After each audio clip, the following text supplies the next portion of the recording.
सिंधु नदी के पानी को रोकने के बाद पाकिस्तान ने सोचा भी नहीं होगा भारत कर सकता है ऐसा मिशन भी शुरू। भारत ने फिर शुरू किया 40 साल पुराना प्रोजेक्ट जो भारत को बना देगा बिजली पानी का पावर हाउस। आखिर क्या है तुलबुल नेविगेशन प्रोजेक्ट जिसे 1987 में रोक दिया गया था? अब ये प्रोजेक्ट फिर से होगा शुरू।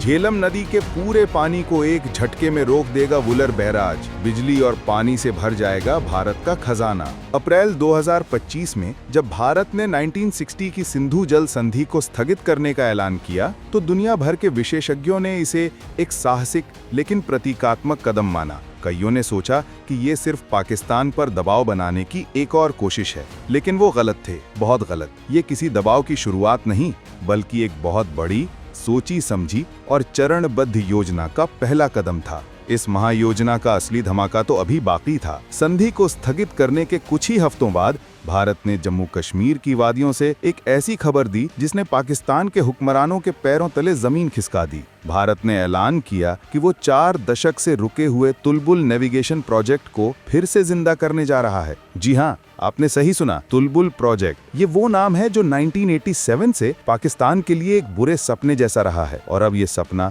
हकीकत बनने जा रहा है। वुलर झील के मुहाने पर झेलम नदी के सीने पर बनने वाला ये प्रोजेक्ट, जिसे वुलर बैराज के नाम से भी जाना जाता है, सिर्फ एक बांध या बैराज नहीं, बल्कि ये पाकिस्तान की दुखती रग पर भारत का सबसे करारा प्रहार है। विस्तृत परियोजना रिपोर्ट DPR बनाने का काम तूफानी गति से शुरू हो चुका है और ये इस बात का ऐलान है कि अब भारत रुकेगा नहीं। ये भारत का वो ब्रह्मास्त्र है जिसका निशाना सीधे पाकिस्तान की आर्थिक और सामरिक स्थिरता पर है। सोचिए, 40 साल तक जिस प्रोजेक्ट को पाकिस्तान ने अपनी धूर्त कूटनीति और अंतर्राष्ट्रीय मंचों पर झूठ बोल बोल कर रोके रखा, आज उसी प्रोजेक्ट की नींव का पत्थर भारत की नई विदेश नीति की सबसे मजबूत ईंट बन गया है। अब सवाल उठता है कि आखिर ये तुलबुल प्रोजेक्ट है क्या भला, और क्यों इसके नाम से ही पाकिस्तान में हड़कंप मच जाता है? इसे समझने के लिए हमें थोड़ा इतिहास में जाना होगा। 1984 में भारत ने कश्मीर घाटी में जल परिवहन को एक नई क्रांति देने के मकसद से इस प्रोजेक्ट की शुरुआत की। इसका मकसद था श्रीनगर और बारामूला के बीच झेलम नदी को साल भर नौकायन के योग्य बनाना, खासकर सर्दियों के उन महीनों में जब पानी का स्तर बेहद कम हो जाता। 4.5 फुट ड्राफ्ट के साथ इस प्रोजेक्ट से न सिर्फ व्यापार और यातायात को पंख लगते, बल्कि इससे कश्मीर के स्थानीय विकास, रोजगार और हाइड्रो पावर उत्पादन की अनंत संभावनाएं भी जुड़ी थीं। लेकिन जैसे ही इस प्रोजेक्ट पर काम शुरू हुआ, पाकिस्तान अपने असली रंग में आ गया।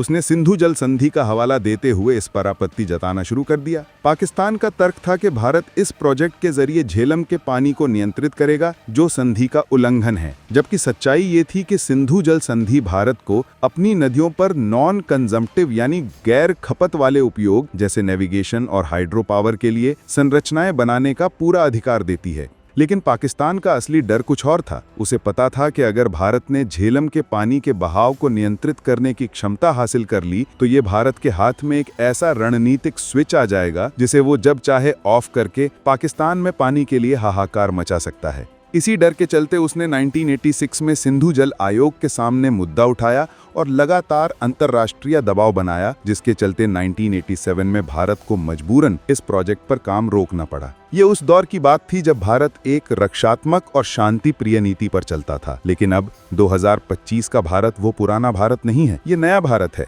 जो अपने हक के लिए लड़ना भी जानता है और उसे छीनना भी। अब बड़ा सवाल ये है कि 40 साल बाद अचानक ऐसा क्या हुआ कि भारत ने सोए हुए शेर को जगाने का फैसला कर लिया? इसका जवाब छिपा है भारत की बदली हुई सोच और राष्ट्रीय सुरक्षा की नई परिभाषा में। पहलगाम में हुई कायराना हरकत के बाद भारत ने समझ लिया था कि पाकिस्तान बातचीत की भाषा नहीं समझता, उसे उसी की भाषा में जवाब देना जरूरी है। सिंधु जल संधि को स्थगित करना इसी जवाब की पहली किश्त थी। लेकिन भारत यही नहीं रुका। तुलबुल प्रोजेक्ट को पुनर्जीवित करना इस बात का ऐलान है कि अब पानी को पाकिस्तान के खिलाफ एक रणनीतिक हथियार के तौर पर इस्तेमाल किया जाएगा।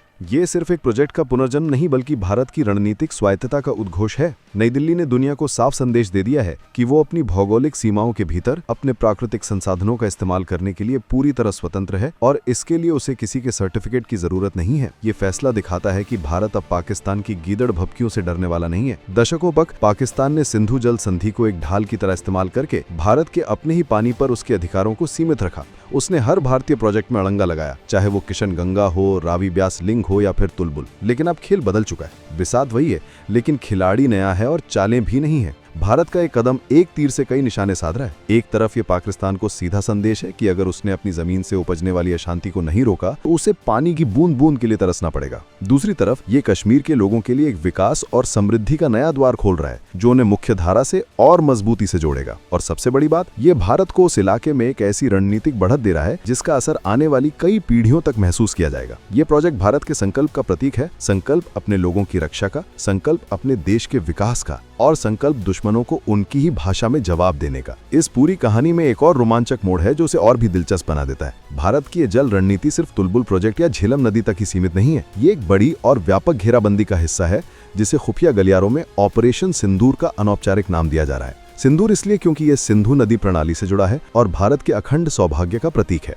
इस ऑपरेशन का मकसद सिर्फ पश्चिम से ही नहीं बल्कि पूरब से भी पाकिस्तान की जलापूर्ति पर नकेल कसना है। और यहीं पर एंट्री होती है तालिबान शासित अफगानिस्तान की। काबुल नदी, जो अफगानिस्तान से निकलकर पाकिस्तान में बहती है और सिंधु नदी में मिलती है, पाकिस्तान के खैबर पख्तूनख्वा प्रांत की जीवन रेखा है। सालों से भारत अफगानिस्तान में इस नदी पर शहतूत डैम जैसे प्रोजेक्ट्स पर फंड कर रहा है। पिछली सरकारों के समय ये काम धीमा था, लेकिन अब भारत ने अफगानिस्तान की मौजूदा हुकूमत के साथ मिलकर इन प्रोजेक्ट्स को तेज करने का फैसला किया है। इसका मतलब साफ है, एक तरफ भारत कश्मीर में झेलम चिनाब पर अपने अधिकारों का पूरा इस्तेमाल करके पानी के बहाव को नियंत्रित करेगा, तो दूसरी तरफ अफगानिस्तान में काबुल नदी पर बन रहे बांध पाकिस्तान के लिए आने वाले पानी को और कम कर देंगे। ये क्लासिक डबल फ्रंट या दो तरफा घेराबंदी है, लेकिन ये सेनाओं से नहीं बल्कि पानी से की जा रही है। अब पाकिस्तान दो पार्टों के बीच में फंस गया है। अगर वो भारत के खिलाफ कुछ करता है तो पश्चिम में झेलम का पानी रुकता है, और अगर वो अफगानिस्तान के साथ अपने रिश्ते बिगाड़ता है तो पूरब से काबुल नदी का पानी रुकता है। ये एक ऐसी रणनीतिक बिसात है जिस पर पाकिस्तान हर चाल में चेक और मेट है। ऑपरेशन सिंदूर भारत की उस दूरगामी सोच का परिणाम है जो दुश्मन को युद्ध के मैदान में हराने से पहले ही उसके हौसलों को पस्त कर देने में यकीन रखती है। ये भारत के चाणक्यों की आधुनिक कूटनीति है जो पानी की धाराओं को मोड़कर इतिहास की धारा को बदलने का मादा रखती है। इस कदम से पाकिस्तान में जो खौफ फैला है उसका अंदाजा इसी बात से लगाया जा सकता है कि पाकिस्तानी प्रधानमंत्री शहबाज शरीफ हाल ही में अपने देश में जल भंडारण क्षमता को युद्ध स्तर पर बढ़ाने की अपील करते नजर आए। ये डर है भारत के उस कदम का डर जो पाकिस्तान की कृषि, उसकी अर्थव्यवस्था और उसके भविष्य को सुखा सकता है। अब बात करते हैं कि इस एक प्रोजेक्ट से भारत को जमीन पर क्या और कितना बड़ा फायदा होने वाला है, और ये आंकड़े आपकी आंखें खोल देंगे। तुलबुल परियोजना जब पूरी क्षमता से काम करेगी तो ये भारत को झेलम नदी में लगभग 300 क्यूसेक के जल प्रवाह को नियंत्रित करने की शक्ति देगी। ये इतनी क्षमता है कि सर्दियों के सबसे शुष्क महीनों में भी कश्मीर घाटी में जल यातायात बिना रुके जारी रह सकेगा। इसका सीधा मतलब है कि श्रीनगर से बारामूला तक 20 टन वजनी मालवाहक नावें और जहाज आसानी से आ जा सकेंगे। इससे न सिर्फ ट्रांसपोर्ट का खर्चा 30-40% तक कम होगा, बल्कि सड़कों पर ट्रैफिक का बोझ भी घटेगा और व्यापार को एक नई रफ्तार मिलेगी। लेकिन कहानी यहीं खत्म नहीं होती। इस बैराज में भारत लगभग 0.3 मिलियन एकड़ फीट पानी का भंडारण कर सकेगा। अब आप सोचेंगे कि ये कितना पानी होता है? सरल भाषा में समझिए, ये इतना पानी है कि इसे अगर जरूरत के वक्त रोका जाए तो ये पाकिस्तान की ओर बहने वाले पानी का लगभग 6-7% हिस्सा है। ये वो रणनीतिक लीवर है जो भारत के हाथ में होगा, जिससे वो जब चाहे पाकिस्तान पर दबाव बना सकता है। अब आते हैं बिजली पर। इस नियंत्रित जल प्रवाह और भंडारण की वजह से झेलम नदी पर प्रस्तावित कई अन्य पनबिजली परियोजनाएं जैसे कोयल और किशनगंज अपनी पूरी क्षमता से काम कर पाएंगी। अनुमान है कि इससे भारत को 100 से 150 मेगावाट अतिरिक्त बिजली का उत्पादन संभव हो सकेगा। ये बिजली न सिर्फ कश्मीर को रोशन करेगी बल्कि घाटी में नए उद्योगों की स्थापना का मार्ग भी प्रशस्त करेगी। और सबसे बड़ा फायदा होगा हमारे किसानों को। पूरे साल पानी की उपलब्धता बढ़ने से कश्मीर घाटी में लगभग 25,000 हेक्टेयर अतिरिक्त भूमि पर सिंचाई संभव हो पाएगी, जिससे सेब, केसर और अन्य फसलों के उत्पादन में भारी बढ़ोतरी होगी। तो जरा तस्वीर देखिए, सस्ता परिवहन, 24 घंटे बिजली, लहलहाते खेत और दुश्मन पर रणनीतिक बढ़त। ये है तुलबुल प्रोजेक्ट की असली ताकत, जो सिर्फ एक बैराज नहीं बल्कि कश्मीर की तकदीर और भारत की सामरिक शक्ति को बदलने वाला एक गेम चेंजर है। तो तुलबुल प्रोजेक्ट का पुनर्जीवित होना सिर्फ एक रुकी हुई परियोजना का शुरू होना नहीं है, ये एक नए भारत के उदय का ऐलान है। ये उस भारत का उदय है जो अब रक्षात्मक नहीं आक्रामक है, जो अब निवेदन नहीं निर्देश देता है, जो अब सहता नहीं सबक सिखाता है। सिंधु जल संधि को स्थगित करना और फिर तुलबुल पर काम शुरू करना, ये महज दो अलग अलग घटनाएं नहीं बल्कि एक ही महारणनीति के दो हिस्से हैं। ये रणनीति है जल अस्त्र की, पानी को हथियार बनाकर दुश्मन को घुटनों पर लाने की। दशकों तक भारत ने एक बड़े भाई की भूमिका निभाते हुए अपने हिस्से का पानी भी पाकिस्तान को देकर दोस्ती का हद बढ़ाया, लेकिन जवाब में उसे क्या मिला? छल, कपट और पीठ में छुरा। अब भारत ने फैसला किया है कि पानी और खून एक साथ नहीं बह सकते। अगर पाकिस्तान अमन की भाषा नहीं समझेगा तो उसे पानी की ताकत से समझाया जाएगा। ये प्रोजेक्ट न सिर्फ पाकिस्तान बल्कि उसके आका चीन के लिए भी एक कड़ा संदेश है। चीन जो ब्रह्मपुत्र पर बांध बनाकर भारत को डराने की कोशिश करता है, उसे अब ये समझ आ गया होगा कि भारत भी अपने हिस्से की नदियों पर अपना हक जताना जानता है।